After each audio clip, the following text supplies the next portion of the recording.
So Nelson serves as the managing director of the Next Gen Benefits Network, a national alliance of independent benefits advisory and consulting firms that are revolutionizing employee benefits and healthcare delivery by showing executives how to make healthcare a controllable cost by disintermediating the insurance company and managing the healthcare supply chain to improve quality and lower costs. And before entering the benefits industry, Nelson had a distinguished career public policy and nationally recognized public policy expert. He served as president of two public policy think tanks that promoted a free market and limited government agenda, testified before legislative committees, received gubernatorial appointments to two influential boards, and appeared on numerous national network news programs. Nelson has also worked in radio as host of both a morning drive talk show and a popular jazz music program. And Nelson is from Nashville. So thank you for presenting for us tonight. And hopefully I got all that right and there's a lot of long words in it. So big words. So Nelson will be presenting tonight on healthcare Russian roulette. So take it away, Nelson. Ruth, thanks very much. Fellow Mensons, it is a pleasure to be with you. And I'm actually in the Cleveland airport. I have a flight at about 8 o'clock. So I'm going to do the presentation, do a little Q&A hopefully, and then hightail it to the gate to catch my flight. Let me start. Let me share my screen. Everyone see my screen? My Yes. PowerPoint? Yes. So I call it healthcare Russian roulette because the insurance companies and frankly, the healthcare system is forcing Americans to play Russian roulette with not just your health, but sadly, sometimes with your life. And I want to start with a story about a wonderful guy, my father-in-law, Horace Durrett. And this is Horace with my kids, Maggie and Bo. Unfortunately, I don't have pictures, more recent pictures with Horace and my kids. But when Horace was 83, he was widowed, he was living alone, very active, drove, very active at church, and very active with his two grandchildren. One day I get a call from Horace and he has had a stroke at home, managed to crawl to a table by the couch where a phone was sitting and could knock it off, and he was able to call me and tell me what had happened. So I called 911, had an ambulance come and get him. I had him sent to the closest hospital, which was St. Thomas Hospital, and hightailed it over there myself. When I got there, the neurologist had been in to see my father-in-law, and I happened to know the neurologist, and he said, Nelson, your father-in-law is very fortunate. It was not a major stroke, and more importantly, he got here very quickly. We've got him settled, stabilized. He should recover 92, 3, 4% of the use of the side he had the stroke on. All good news. So of course, we're gonna go ahead and put him into a room and keep him for observation for a couple of days. Well, he was in the hospital for 14 days. He didn't leave the hospital alive. He passed in the hospital. It wasn't the stroke that killed him. The neurologist was correct about the diagnosis of the stroke symptoms or outcome. At least we believe he was. As you know, my father-in-law had a heart attack in the hospital as a result of some medications that he shouldn't have been given, but was. But that's not what killed him either. He died of blood infection from his stay in the hospital. Now, in an emergent situation, you go to whatever the closest hospital is. But I'd often wondered about this because I have a good friend who went into St. Thomas for some back surgery, successful back surgery. She came out and was back in the hospital in 2 days with blood infection. And I kind of connected the dots there. but didn't really have any resources to look into the matter further. At least until a couple of years ago, when we started moving into my organization, started moving into the area of healthcare quality and safety. So one of the resources we have is a company called Leapfrog Group. And so I pulled up the Leapfrog page for St. Thomas Hospital, which is now part of the Ascension chain. And these scores are based on data submitted by the hospital Okay. to Leapfrog Group, which is a not-for-profit organization out of Washington, or reported, self-reported to the Centers for Medicare and Medicaid Services, CMS.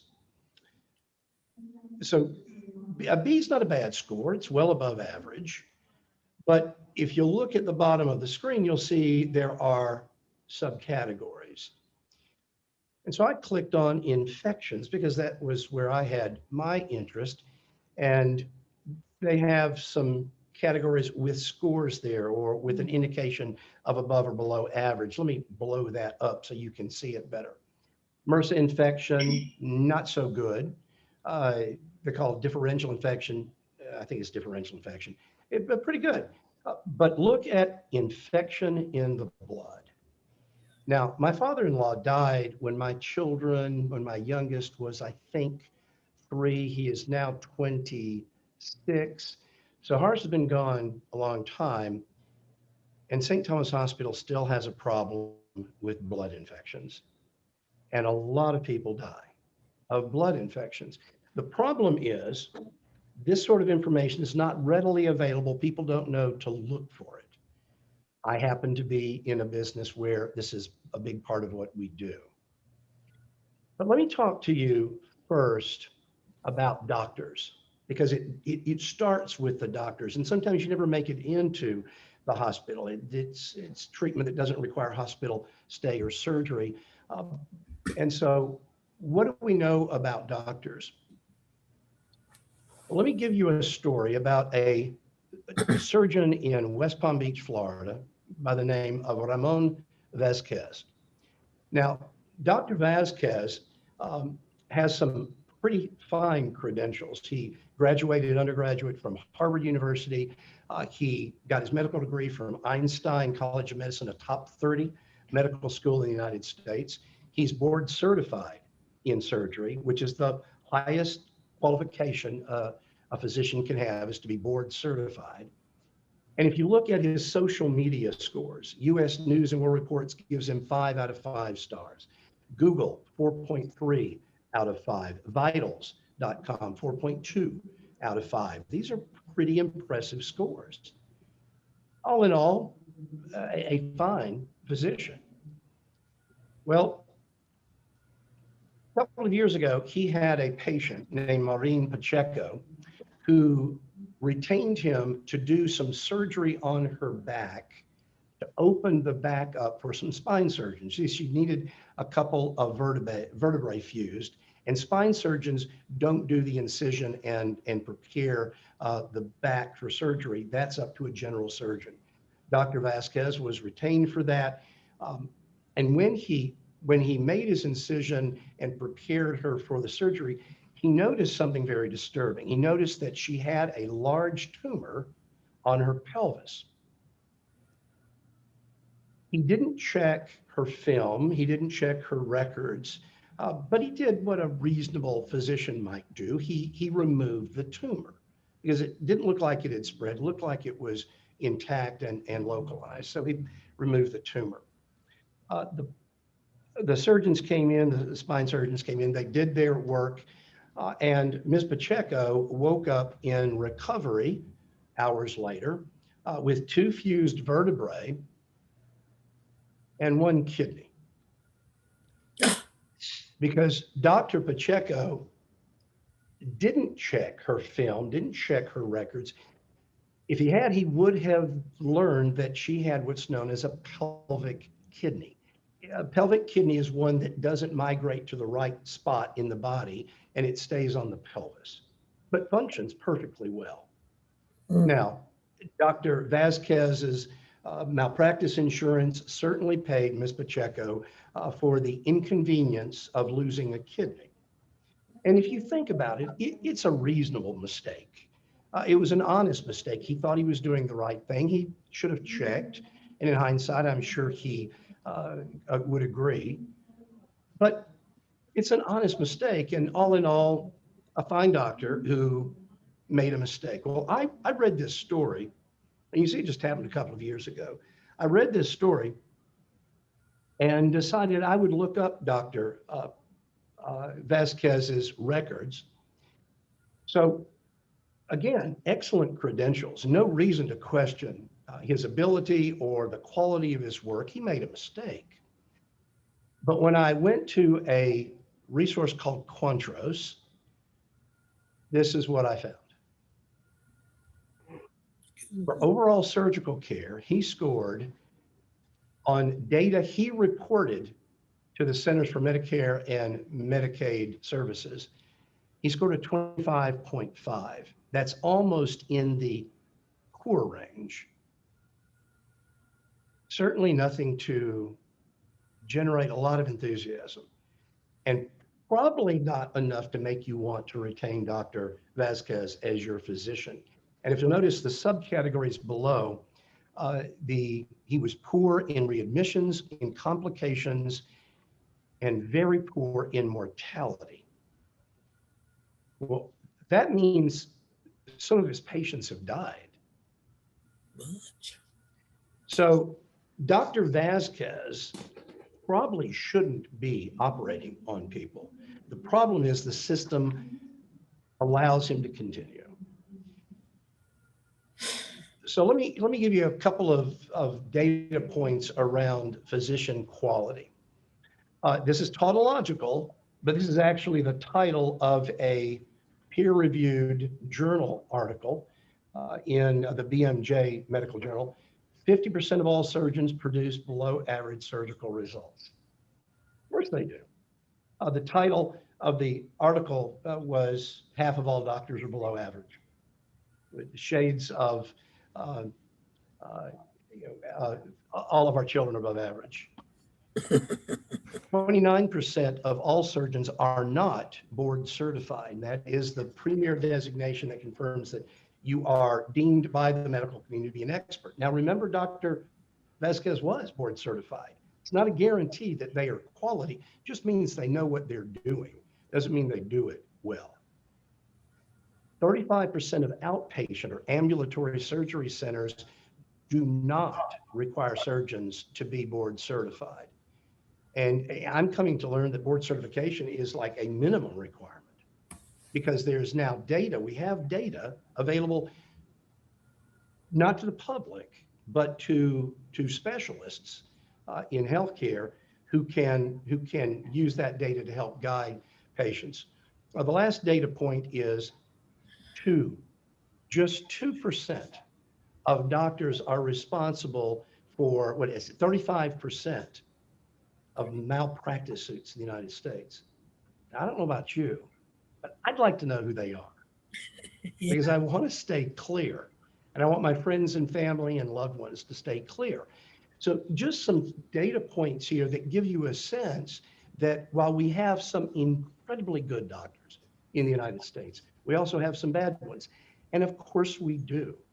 The problem is we don't know who they are.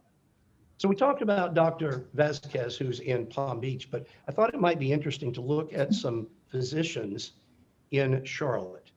So I found two. They are in the cardiac field, cardiovascular surgeons. These aren't cherry picked. I could have chosen from dozens to make this, to show you some of the things you can look for in physicians. So let's start with Dr. Joseph T. McGinn, cardiovascular surgery out of Charlotte. He is a graduate of the medical school at State University of New York, downstate, Health Sciences University, and did his fellowship at Hofstra University, Zucker School of Medicine. Now, this is a fellowship. This is extra work on top of his residency. This is 3 more years of his life working under a high skilled, highly qualified, very reputable, high reputation surgeon or physician in the same field that he wants to go into, in this case, cardiovascular surgery. Additionally, board certified in surgery, thoracic surgery, and critical care surgery. And then if you look at his social media scores, 5 out of 5 US News and World Report, 4.5 out of 5 from WebMD, and Healthgrade's 5 out of 5. Obviously, a highly credentialed physician. Furthermore, he is known internationally for developing a particular method for bypass grafting of an artery that is known internationally as the McGinn method. So clearly someone of great repute. Let me share another cardiovascular surgeon with you, Eric Skipper, also from the Charlotte area, graduated from Wake Forest School of Medicine, Fine University in North Carolina, and then went to, did his fellowship at East Carolina's Brody School of Medicine. Also board certified in surgery and thoracic surgery. And his scores are very similar, 5 out of 5 US News and World Report, 4.5 out of 5, both WebMD and Healthgrades. Additionally, he is a fellow of the American College of Surgeons, which is it's invitation only. And he's authored or co-authored over 20 academic papers, peer-reviewed academic papers. So what's the difference between these two? It seems like a toss-up to me. On first glance, I think you'd be well served by either physician. If you happen to look at the reviews on WebMD and Healthgrades, you'd find rave reviews. You don't get a 4.5 out of 5 or 5 out of 5 by critical reviews from your patients. But what if you look up their actual quality metrics based again on the scores? Now, these are all self-reported scores, self-reported metrics to the Centers for Medicare and Medicaid Services.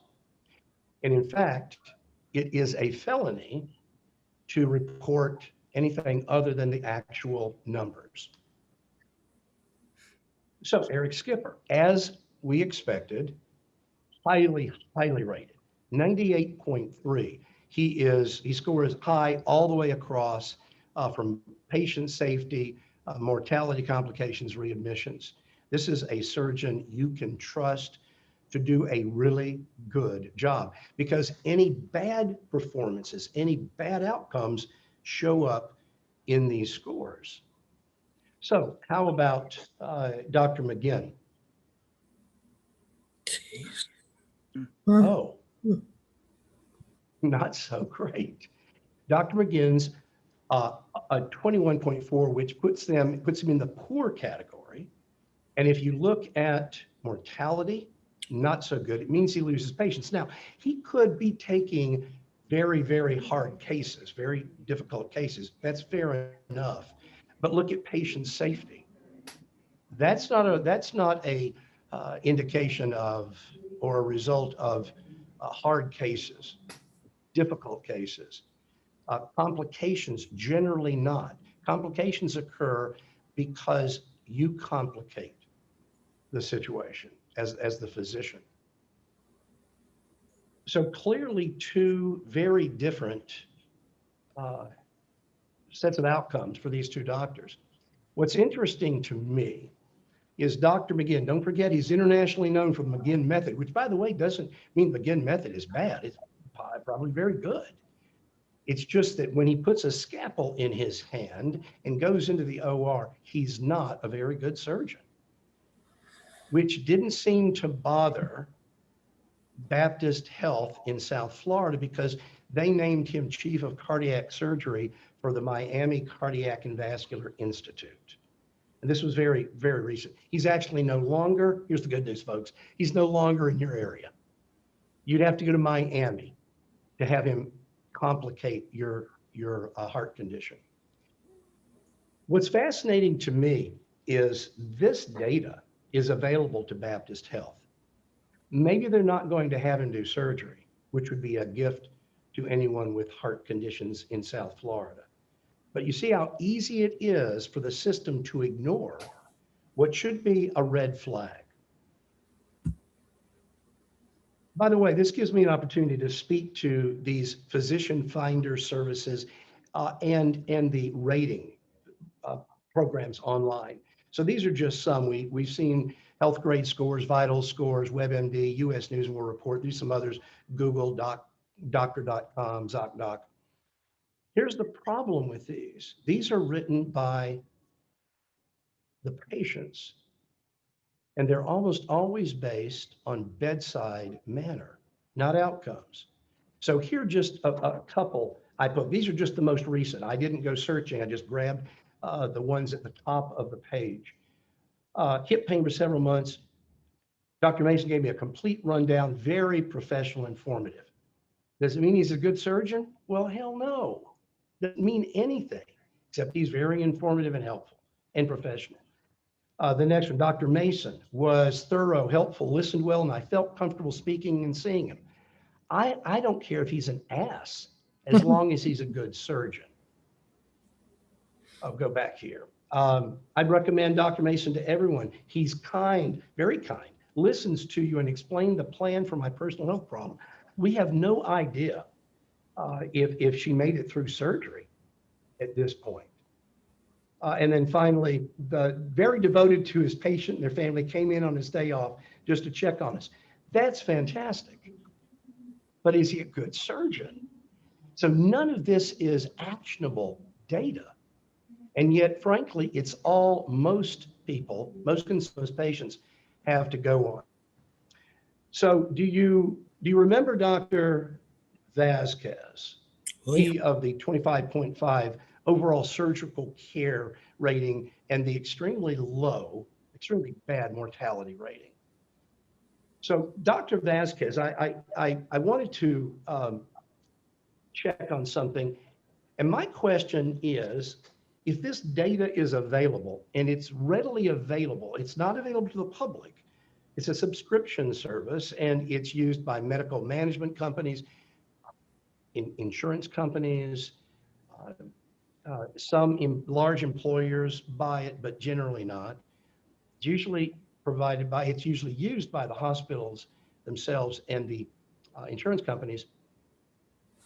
These folks know, including the Centers for Medicare and Medicaid, it's their information that we're accessing. It's the data that they collect from the physicians who have to report it in order to get paid for Medicare and Medicaid patients.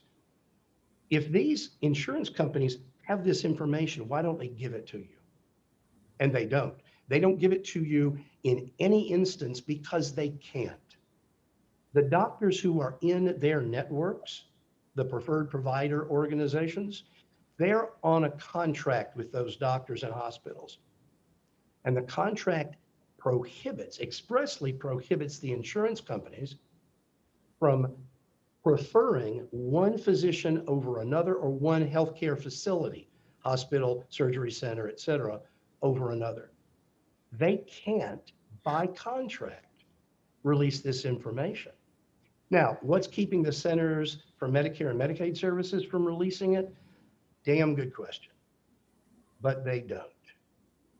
You can get it only when it is aggregated, sliced and diced, and presented by a third-party organization like Quantros. So why don't they give it? Why don't we demand it? Well, we don't know. You now know, but we generally don't know that this information even exists. And we tend to think, well, gosh, if the hospital allows this surgeon to operate, surely he's a good surgeon. Au contraire. The hospitals are there to make money, even the not-for-profit hospitals. And they will let any surgeon operate in their facility because it's going to generate income, either from the patient who's self-pay or from the insurance company or Medicare or Medicaid. So I went to Florida Blue It's the Blue Cross in Florida. And I looked up Dr. Ramon Vasquez. He's still there. You can go yourself to Florida Blue. You can see the website up on the uh, URL bar, the address bar. And I'm looking for the red flag. I'm looking for the warning label. This guy's dangerous. It's not there. They will continue to put him out in front of the public as long as he pays his fees to be in their network. It's a real problem.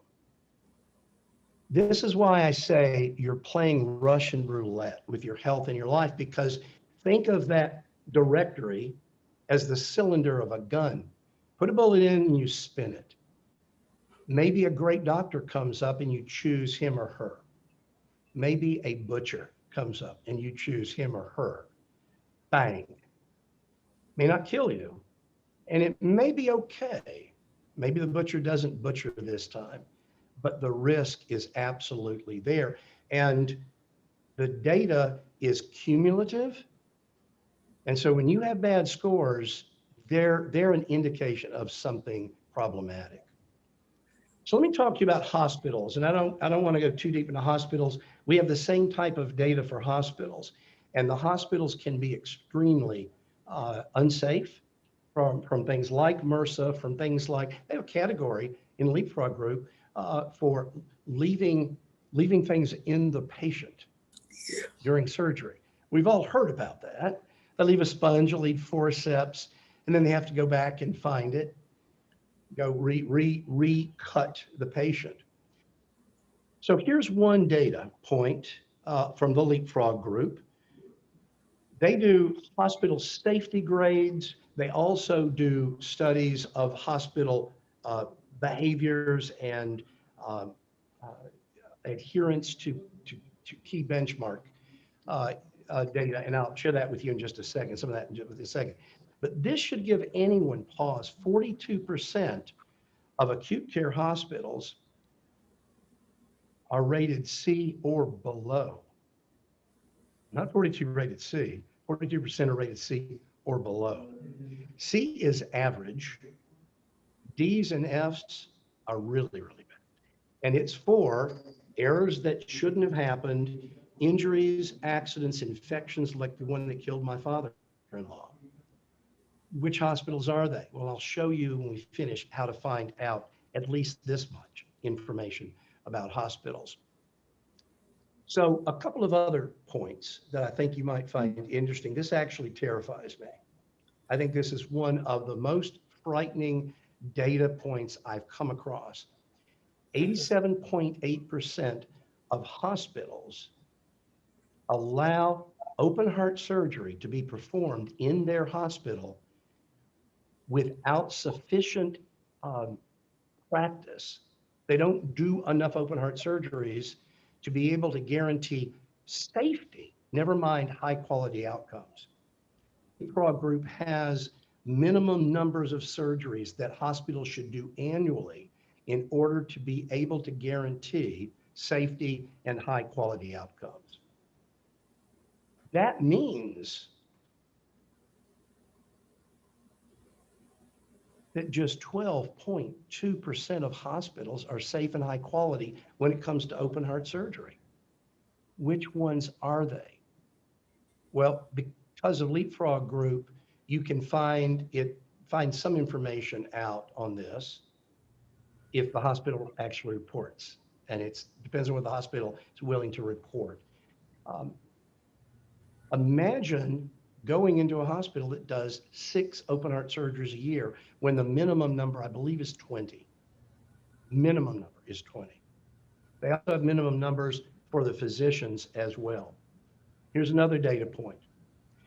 This number, 90.9% of hospitals don't perform enough rectal cancer surgery. This is resectioning of the colon.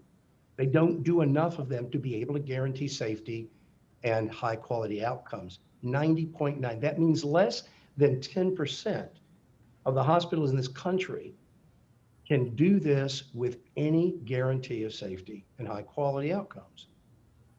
This should worry anyone's going in for these surgeries. And they've got data on other high incident procedures as well. Again, these insurance companies and CMS, the government, Medicare, Medicaid, knows this. They know this data. This is not secret. And actually, the data I've just shown you is public. It's readily available, and it's easily understood. Why don't they share it with their patients, with their members, if you're an insurance company with the enrollees, Medicare and Medicaid? Well, Medicare and Medicaid, I don't have an answer for. But the insurance companies, again, they have these contracts that prohibit them from sharing this information. Again, forcing you to play Russian roulette with your life and your health. One last area I want to share with you, medical misdiagnosis. Incredibly common. The number of patients who will be misdiagnosed in any one year is 1 in 20. It's about 12 million people. And about half of those misdiagnoses can be dangerous. Half. So you're talking about 6 million people facing a potentially dangerous misdiagnosis. So what do some of these misdiagnoses look like? By the way, it's very costly. 17 billion a year to the economy because of these misdiagnoses. So what are some of the misdiagnoses, the common misdiagnoses from a percentage of misdiagnosis? So cancer. Well, what? 3, 4, 5% of cancers are misdiagnosed. Unfortunately, it's not. It's 30% of cancers are misdiagnosed. Spine surgery, misdiagnosed. 55% of spine surgeries misdiagnosed. One of the most common stents, arterial stents, heart stents, 40% should not be performed. Transplant surgery. Now you think this one is sort of obvious. 30% of transplant surgeries should not occur. They aren't necessary, or it's unnecessary in the sense it's not going to provide a sufficient life beyond the transplant. And finally, bypass surgery, another very common surgery. 60% of bypass surgeries are misdiagnosed. They should not occur. Now, there's a very simple solution to misdiagnoses, and it costs almost nothing. And that is second opinions. Ask another surgeon or another specialist who does not work in the same practice as the diagnosing physician. Get an independent third party to take a look at what the recommendation should be. What is the situation? So Mayo Clinic realized one day, a couple of years ago, that, all we do are second opinions. Very few people actually go to Mayo Clinic. I mean, not that many people live in Rochester, Minnesota. Most of Mayo's patients come from outside of Minnesota. They travel to Mayo to get better care. Well, with that better care comes a second opinion. We're not going to do anything until we look at you and we make the decision. And furthermore, Mayo Clinic doesn't use one specialist to do the second opinion. They use a team of 5. And if there is not 4 out of 5 agreement on the diagnosis, they won't go with it. They're basically looking for unanimous consent on this from the doctors. So Mayo does all of these second opinions. They decided to do some research. So they looked at a large number of the diagnoses that they give, all second diagnoses or second opinions. And they categorized them in 2 ways. One, the doctor who made the original diagnosis is 100% correct, and the diagnosis and course of treatment is correct, 100%. They also looked at the other end of the spectrum. This doctor was totally, completely wrong. So what percentage of the diagnoses that they received with the patient coming in to see the Mayo doctors were complete incorrect? Your original doctor is spot on. We have no quibbles and qualms at all with his diagnosis. All of 12%, which means that 88% of the diagnoses were in some way wrong. Might have been the type of cancer. It might have been the recommended treatment, but some aspect of the diagnosis and treatment recommendation was wrong. But how about those that were completely wrong? What percentage? 4, 5%, 6, 7%? Try 21%. 1 in 5 was wrong, completely wrong. You may go home now, you don't need heart surgery. You may go home now, you don't have cancer. 1 in 5. So you can see the value of a second opinion. Doctors are often wrong. They're rarely in doubt, but they're often wrong. So a second opinion becomes a very easy way to avoid not just the misdiagnosis, but the incorrect treatment of that misdiagnosed ailment. 1 in 5 original diagnoses are totally wrong. I want you to remember that number. Again, if you don't get a second opinion, you're playing Russian roulette with your health and potentially your life. So how do you avoid playing Russian roulette? Some of the data I've shared with you is not readily available. And I hate that, but until someone makes it available, all I can do is share the fact that you need to do what you can do. So let me get rid of the Russian roulette and share with you a couple of resources. First and foremost, second opinions. Never, ever accept the first opinion on anything serious. If they are cutting into your body or putting something in your body like chemotherapy drugs, or invading your body with radiation, get a second opinion. It is a small price to pay. Just make sure you don't ask your doctor for another doctor's to go get the second opinion from. Make sure it's not the same practice, preferably not the same part of town, and let's hope they're not golfing buddies, because sometimes that happens as well. Couple of other resources. The Centers for Medicare and Medicaid Services, EMS.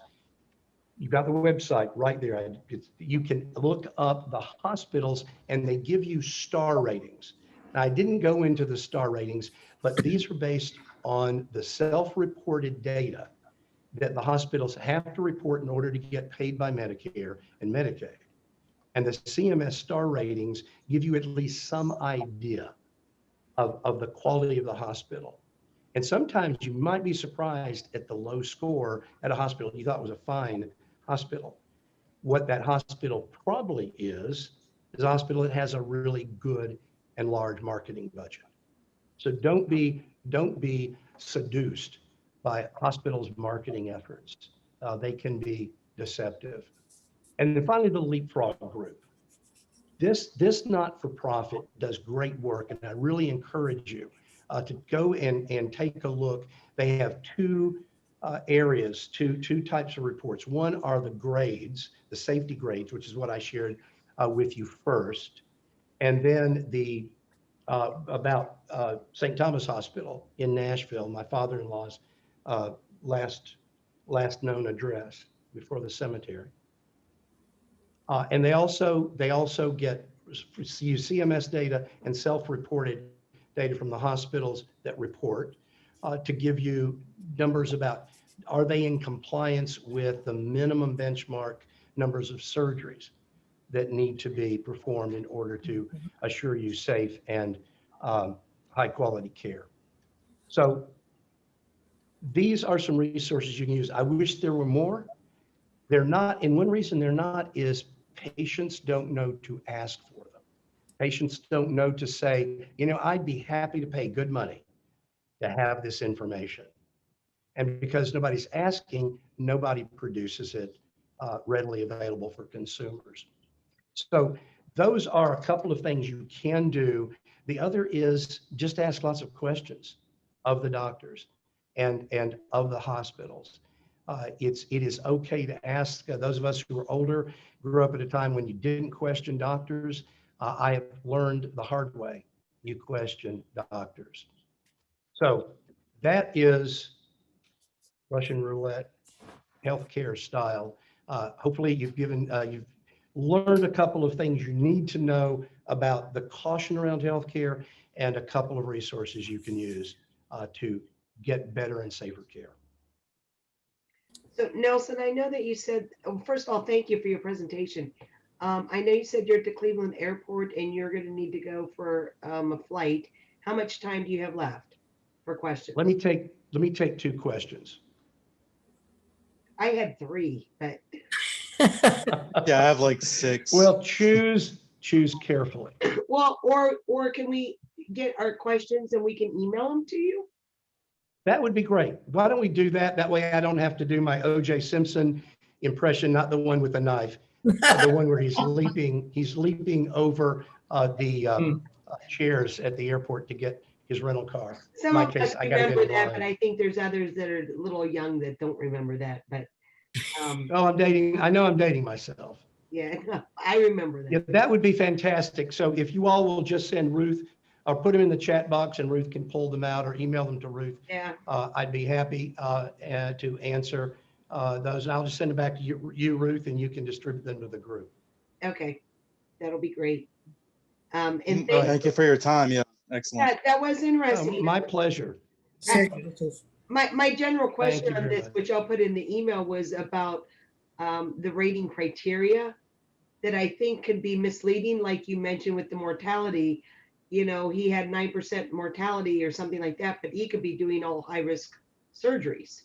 So he could, but you look at the complications, you look at the infection rate or readmissions rate, and those aren't high risk factors. well, complications. What I was referring to though was the online social sites that, oh, he's a wonderful doctor. It means I like him. It doesn't mean he did a good job. Right. No, I know. You see very rarely do they report bad outcomes. No, I agree with So you. that's the data that you just can't trust. It's really meaningless unless you want to know, oh, he's got a great bedside manner. But I'd want to know a lot more. Yeah.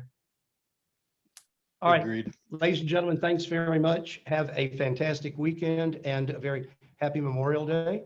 And I'll look forward to your questions and get some answers back to you all. And you have a safe flight home or wherever you're flying off to. So. Thanks very much. I appreciate it. Bad weather here, so hopefully we get out on time and get home safe. But thanks. Have they and thanks for having me. I really appreciate it. Oh no, we appreciate you joining. And did they ever finish the construction there at Cleveland Airport that seemed to be going on? Yes, they did, and it's very nice. It's small, but it's a nice airport. Yeah, they did. So, and all right, folks, got to run. Everybody else, we can stay. It travels. Mike. Thanks so much. So, Take care. thank you. So we can stay on if you'd like, or we could sign off if you guys want to email me questions, or you can put them in the chat box, whatever you prefer. Yeah, I have nothing else better to do. So it's up to y'all. Well, I do. Well, I can always leave the room open like Becky does and just walk away.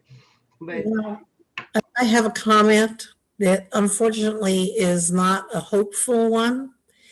Even if we do beleaguer Medicare and Medicaid and CMS to release this information so that we, the public who are endangered by this, know about it, we will probably not succeed. Scott and I are geographic information systems people, and we work with first responders in Mississippi when we were at Mississippi State University. There are many rural residences.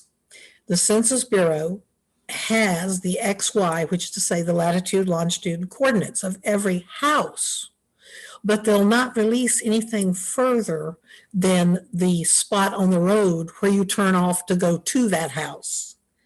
There may be 6 to 10 houses out there. It may be a mile and a half, but you don't know which patient is having the critical moment in their life or failure to live, because they say, no, no, privacy, can't do that. And I fear that CMS would do the same thing, no matter how much pressure. I still think we should pressure them, but I think we should prepare ourselves for no outcome at all to the real needs of the public. Yeah. Well, my concerns, which I'll put in my questions to him, is that I think that just looking at the numbers he showed us is taking it out of context.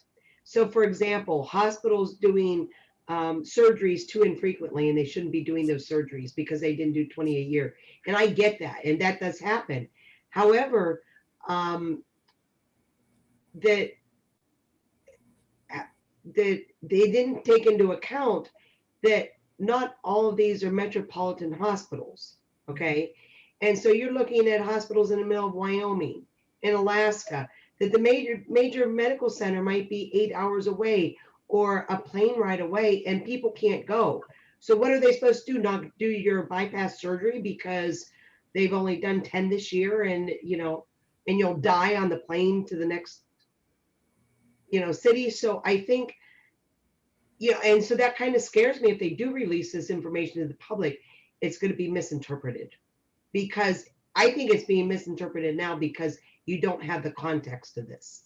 And I know that what he showed us tonight was just an abbreviated version, but in general, I think that is just, it's kind of taken out of context. And if you don't know that, compare that, how many of the hospitals are remote or rural or within more than a reasonable distance from a major medical center for somebody to go there to get their open heart surgery versus having to get it done locally because that's all the healthcare that's even there. So, And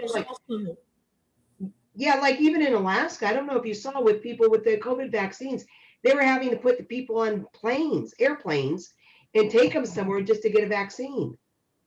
Yeah. So, Yeah, to your point about misleading statistics, one thing that, like, my burning question that I wonder is how many of those errors were false negatives versus false positives, meaning, people who are healthy being treated for something they don't have, as opposed to somebody who's unhealthy being not being detected, which generally is a more false negatives are a lot more harmful type errors than false positives. So I wish that data was broken down into those two categories. That would give a lot of good context to the data. Yeah, it would. And my other comments for him were too along those same lines. And I think some of it,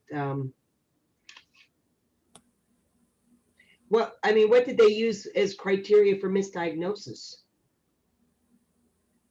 So, that somebody didn't need bypass surgery. I'd really be interested in the criteria on some of those statistics.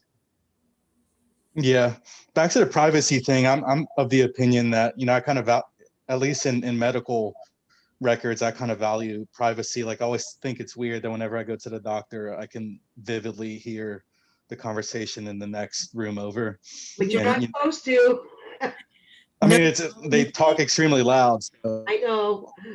From that perspective, I used to get my prescription drugs at Harris Teeter, but now I won't even get my prescription drugs at Harris Teeter because I like that separation of actually going to a pharmacy and then grocery shopping somewhere else. So, a lot of people are very sensitive about, like what people know about their medical history. So I understand the privacy concerns.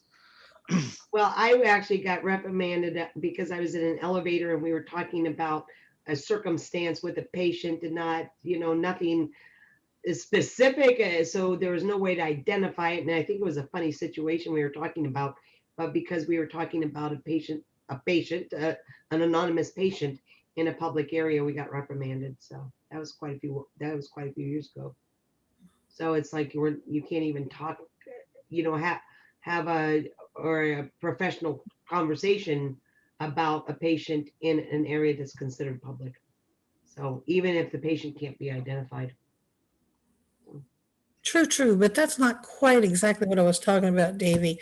Um, No, yeah, I get it. As far as like actually disseminating the, all the research and everything that goes along with, medical research. I get that. Like I'm all for, having that information public. So yeah, there is a distinction between, like, can you go online and read all the detail on a certain disorder as opposed to somebody talking about what disorder I have.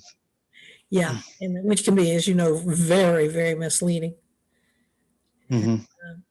Yeah, and the thing that I was talking about with the CMS would probably cite privacy. It wouldn't be about the individual patients. It would be about privacy about the doctors. And well, what if we release this information and this results in somebody using this as fodder for a lawsuit against them, and perhaps the general public will misunderstand and yada, yada, yada. It's just like, everybody right now to your postman knows exactly where your house is. Yeah. But when people are trying to do public good and sometimes intensely personal private good, like getting to someone who's having a life-threatening event, and the MS people, all they know is, well, there's this point on Highway 111, and somewhere off of this point, and they put it in the center of the freaking road. You don't even know which side of the road it is in many cases. Maybe they've made that better by now, but it's just they simply won't do it. No, privacy. Yeah. That to me isn't privacy. When it comes as far as you needing to find somebody in a medical crisis, that goes beyond privacy. That they shouldn't be doing that at all. Exactly. It's called laziness. It's called Yeah. laziness, Well, there's also there's data greed. There's a lot of data greed out there. But no, Well, data is one of the most valuable assets, a company has in the information age. So, I mean, I understand why they're protective of it. But these are government agencies. But yeah, there should be another standard when it comes to somebody's life. Yeah, but you had a very good point, though, that if information like this is released and, people are going to look at it, and then you're right. I mean, some of these physicians might get attacked, and just because it looks bad, like, so with what I was trying to point out with the mortality, if all he does is surgery on patients that they have 100% chance of dying if they don't have the surgery, a 75% chance of dying if they do have this, only like a 25% chance of living if they do have the surgery. A lot of people are going to want to have that surgery regardless. And so, yes, you're going to expect mortality, and that might be why his rate was high. You don't know that until you have the rest of the information. But people would look at this data and it's like, oh my God, this guy is a bad doctor. Let's go kill him. Let's go harass him. I mean, a lot of doctors are threatened all the time for stupid things. And look at the guy in South Carolina that I never did find out what the motive was behind that. But he had been a physician in the area for 50 years or something, and they killed him and his family. This was just in Nancy, do you remember that? That was just a month. Yeah, we talked about that like 2 months ago when we were talking about it at All Talk. Yeah. Oh, it was a disgruntled football player. I think the guy was a psychiatrist. Yeah. Disgruntled football player that used to be one of his patients and went and killed him and his family. He was well respected and beloved by the community. So, I mean, so that stuff already goes on without people seeing ratings and stuff like this, that I think it'd push some people over the edge, to be honest. It might, but some people are just they're just looking for an edge over which to be pushed. Yeah. Like the guy in the rail yard that just killed like 9 people, like last night or the day before. I don't even remember where it was, but it was in this country. And he was simply mad at the world. Yeah, I know.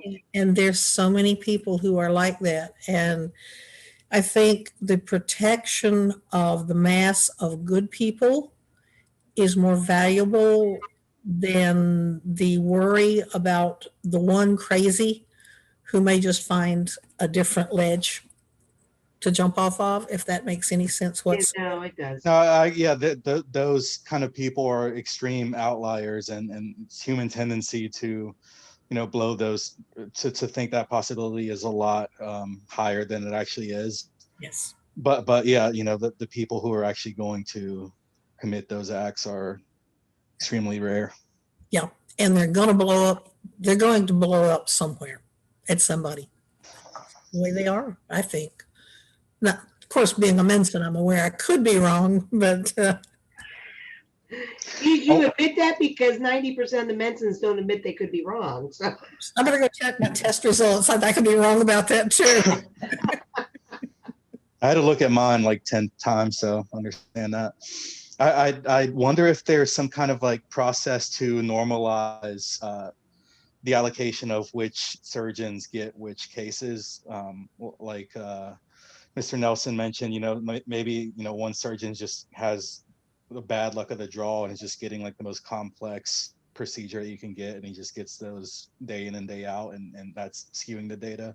So I wonder if there's like a conscious effort to, whoever the scheduler is at the hospital to make sure that, everybody kind of has an even workload, and there aren't any like human factors. One surgeon's just way too stressed out, or whatever the case may be, that may impact the surgery. yeah, well, a lot of it does, sometimes patients pick their own surgeon. And then there's other times where, it could be that one surgeon is the on-call surgeon at the hospital, whereas the guy that had all the good ratings, he's in his own private practice and doesn't even do hospital except for his own private patients, which he can pick and choose. So that can make a big difference too. If you get everybody, if you're on call at the hospital and you get everybody that walks in, it is Russian roulette. I mean, it's a hit or miss. You don't know what's going to happen. So. Well, but if you go first to the doctor before you go to the hospital, they're almost always a group in a practice, and there is a concerted effort. I've experienced this with two different specialist types. They push you toward the guy who's got the fewest patients. Oh no, I don't agree with that. Because when my husband had his heart attack, and so he went to the hospital, didn't know that's what it was because he was just throwing up. And then they took him to Sanger, and I'll tell you what. Now, I'm probably one of the type of people like those health grades he was talking about, but hopefully I'm a little bit more intelligent than that.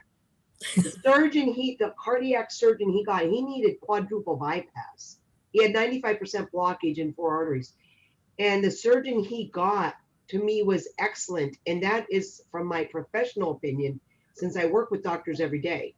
And I was talking to the guy, and, I know that he knew what he was doing just by talking with him, because I probably asked him more questions too than the general person would know, to the point where when it came in time for the surgery, I said, okay, I'm going home. Whenever you're done, just call me and I'll come back.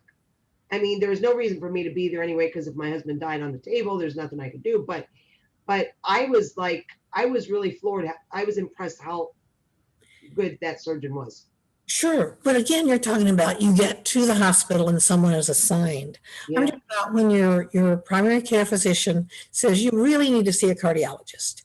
And so, yeah, and he sends you to a cardiology group. And somehow or other, you get this guy who's, we'll say the moisture is running down the back of the ears because he's new, he's got the fewest patients, and they're trying to give him more. I started off with in pulmonology. I started off with a very experienced doctor, and he didn't find me very interesting, even though I had a problem that really bothered me. And soon I found myself being, well, he couldn't see you today. Therefore, here is, Mr. Very young and inexperienced, who knew only how to pat your knee and say, I'm so sorry you're having to go through this. And you want to go, cow, you're going to be sorrier. Well, but that actually all comes down to the fact that people they need health advocates for them, because the majority of the people do not know what's right or wrong. And like what Nelson said is back, and you probably remember this, back in the older days, what the doctor said was gold. You don't question them, they're God. And I remember that. And even with my parents, who would sit there for 3 hours for their appointments, like, why are you waiting 3 hours? I'd get up and walk out and find another doctor. So, and things have changed quite a bit for the good. But, with my husband, I know that if I hadn't interceded a few times, he'd probably be dead by now. Not here in Charlotte. Charlotte's got wonderful healthcare, but where we used to live. But people don't know what's right or wrong, and they don't know what questions to ask, and they don't know if everything's being done that needs to be done. So Yeah. that's where I think that even in your situation with getting pushed off onto a younger, and a lot of times it's a nurse practitioner because they get paid less than the MDs, or or somebody inexperienced, or they're trying to build a practice. But it'd be nice that if the facilities had a healthcare advocate to almost to be your intermediary and to translate, what needs to be translated, and know what questions need to be asked, so that you're well educated on your treatment. And then Yeah, yeah, especially when you blink your eye and then the doctor's gone for like a normal visit. So yeah, you really have a very limited opportunities to ask all the questions that you don't even think that you need to ask. So preparation, that healthcare advocate, I think their role would be to prepare the patient, so when the doctor comes in to the room, like you have like 5 questions like locked and loaded and ready to go. yeah. With my surgeon, though, I email him, I send him pictures, all sorts of stuff. So he hears from me all the time. I serve as my own patient advocate in both cases, when I was trying to be shoved off to these less knowledgeable people. Apparently, I would simply say, "I'm sorry, that won't do. I've seen this doctor once, and I was not satisfied. I want to see Dr. Williamson. He was my original doctor, and that's the person whom I wish to see, or I can go to another practice." And miraculously, I saw Dr. Williamson from that point forward. Good for you. Yeah, and then the most recent was I got an obviously incorrect diagnosis for a very odd ailment. I didn't know what it was, but I knew it wasn't what this first specialist said it was. So I went back and got a completely different practice and went to see somebody who had a good reputation in the medical circles. And he ran a few tests, and I dug out some information for him, and lo and behold, he found what it was. And now I don't hurt constantly in every muscle and tendon in my body. But if I'd stayed with that first guy, I'd still be miserable. Yeah. Well, my husband was misdiagnosed for 10 years in Florida. And then he was diagnosed within 2 weeks after we got to Charlotte. But now, because of that, he's got chronic conditions, that could have been treated, reversed, if we could have caught it early enough. But you did your best.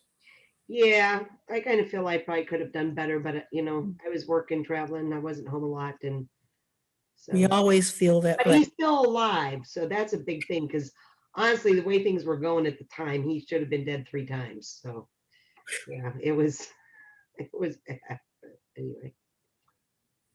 Well, I should bite your knee and say, I'm sorry you had to go through that.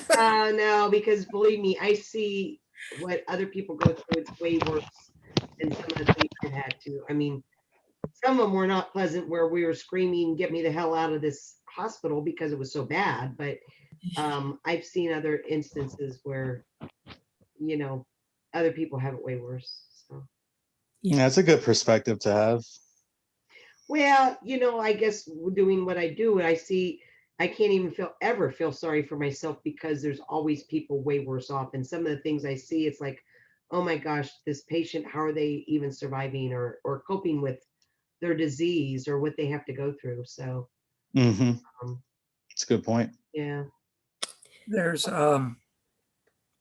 problems in hospitals about medication. You check in, you got a list of, here's the drugs that I need.